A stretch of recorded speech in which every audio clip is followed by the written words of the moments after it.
नमस्कार दोस्तों, स्वागत है आपका साइट फॉर वर्ल्ड के ऑफिशियल लर्निंग प्लेटफॉर्म पर, जहां स्टूडेंट्स और जॉब सीकर्स के लिए करियर, टेक्नोलॉजी और प्लेसमेंट से जुड़ी इंडस्ट्री ओरिएंटेड और प्रैक्टिकल नॉलेज दी जाती है।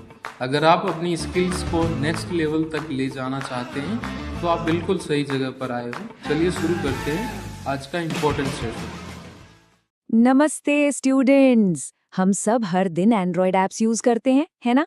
पर क्या कभी सोचा है कि इनका इतना स्मूथ और इंट्यूटिव एक्सपीरियंस आखिर बनता कैसे है?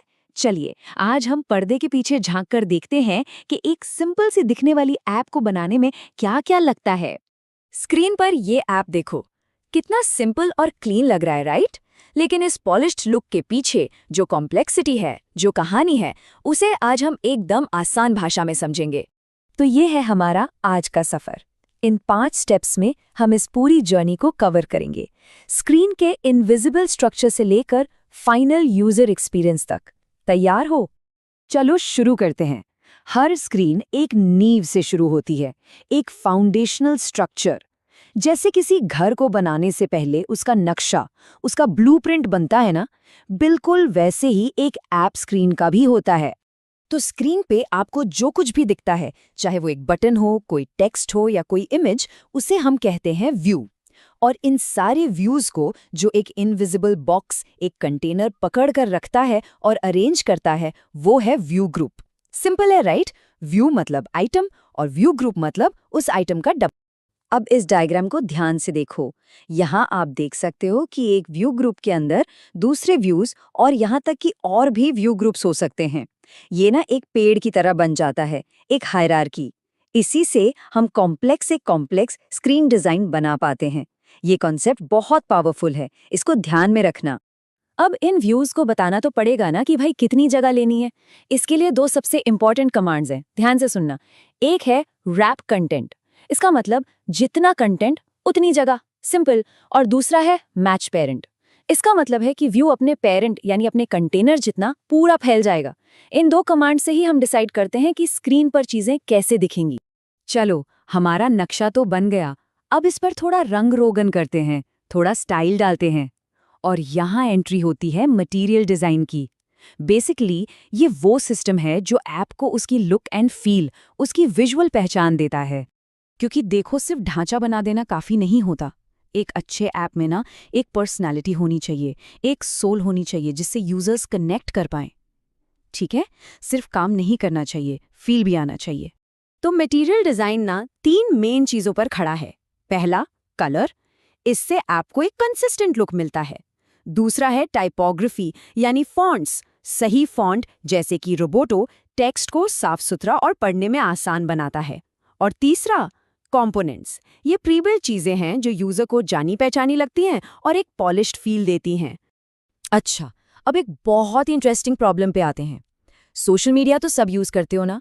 तो सोचो, जब ऐप को इतना सारा डेटा, एंडलेस डेटा दिखाना होता है और वो भी बिना क्रैश हुए, ये कैसे होता है?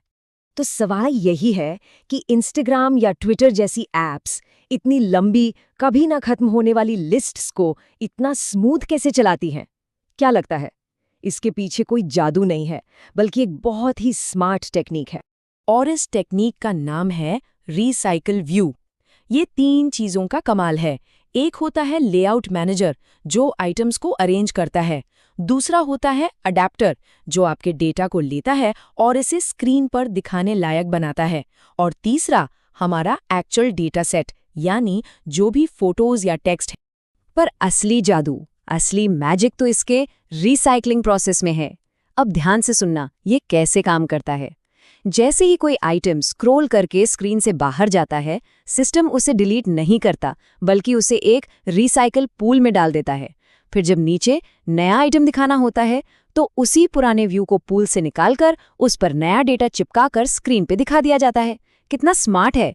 इससे बार बार नए व्यूज नहीं बनाने पड़ते और ऐप बिल्कुल मक्खन की तरह चलती है। समझ आया ये कॉन्सेप्ट? बहुत इंपॉर्टेंट है ये। ठीक है, अब तक हमने स्ट्रक्चर और डेटा देख लिया। अब देखते हैं कि ऐप्स हमसे यानी यूजर से बात कैसे करते हैं। कम्युनिकेशन बहुत जरूरी है एक अच्छे यूजर एक्सपीरियंस के लिए। सबसे सिंपल तरीका है टोस्ट या स्नैक बार। ये एक छोटा सा मैसेज है जो थोड़ी देर के लिए नीचे से आता है और गायब हो जाता है। ये आपको डिस्टर्ब नहीं करता। बेस्ट एग्जाम्पल, जब आप मैसेज सेंड करते हो और लिखा आता है मैसेज सेंट, परफेक्ट। उसके बाद आता है बॉटम शीट। ये एक पैनल है जो नीचे से स्लाइड करके ऊपर आता है। ये आपको उस स्क्रीन से रिलेटेड कुछ ऑप्शंस देता है। जैसे जब आप शेयर बटन पे क्लिक करते हो तो जो मेन्यू खुलता है, ये पूरी स्क्रीन को ब्लॉक नहीं करता। और आखिर में है डायलॉग। ये सबसे जरूरी है। ये एक ऐसी विंडो है जो पूरी स्क्रीन को ब्लॉक कर देती है और आपसे इमीडिएट एक्शन मांगती है। इसका इस्तेमाल सिर्फ बहुत क्रिटिकल कॉन्फर्मेशंस के लिए होता है, जैसे are you sure you want to delete. यहाँ आप यूजर को गलती करने का चांस नहीं दे सकते। ये टेबल देखो, सब कुछ एकदम क्लियर हो जाएगा। क्रिटिकल काम के लिए डायलॉग, कॉन्टेक्स्ट वाले एक्शंस के लिए बॉटम शीट और छोटे मोटे अपडेट्स के लिए टोस्ट या स्नैक बार। अगली बार जब कोई ऐप यूज करो ना, तो नोटिस करना ये डेवलपर्स आपसे कैसे कम्युनिकेट कर रहे हैं। चलो अब आते हैं सबसे आखिरी और शायद सबसे इम्पोर्टेंट सेक्शन पर, परफॉर्मेंस। क्योंकि आखिर में अगर ऐप स्लो है तो सब बेकार है। यूजर को तो बस स्पीड चाहिए, राइट? ये चार्ट देखो, ये बता रहा है कि अलग अलग लेआउट को बनने में कितना टाइम लगता है। मिली सेकेंड्स में है ये टाइम, और यहाँ लोअर इज बेटर वाला रूल है। साफ दिख रहा है कि कंस्ट्रेंड लेआउट लीनियर लेआउट से फास्ट है।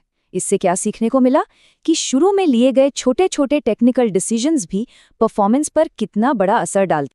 तो इसका सीधा सा मतलब ये है कि आप शुरुआत में जो ब्लूप्रिंट चुनते हो, उसका डायरेक्ट इम्पैक्ट इस बात पर पड़ता है कि यूजर को ऐप कितनी फास्ट फील होगी। ये सिर्फ कोड की बात नहीं है, ये यूजर के एक्सपीरियंस की बात है। तो आज हमने देखा कि एक ऐप अपने ब्लूप्रिंट से लेकर उसकी लुक और स्पीड तक कैसे तैयार होती है। पर टेक्नोलॉजी तो रुकती नहीं है ना?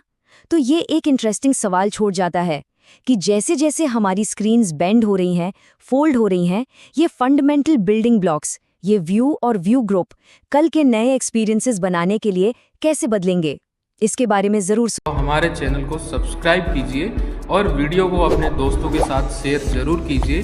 कमेंट सेक्शन में अपना डाउट या नेक्स्ट टॉपिक लिखना मत भूलिएगा।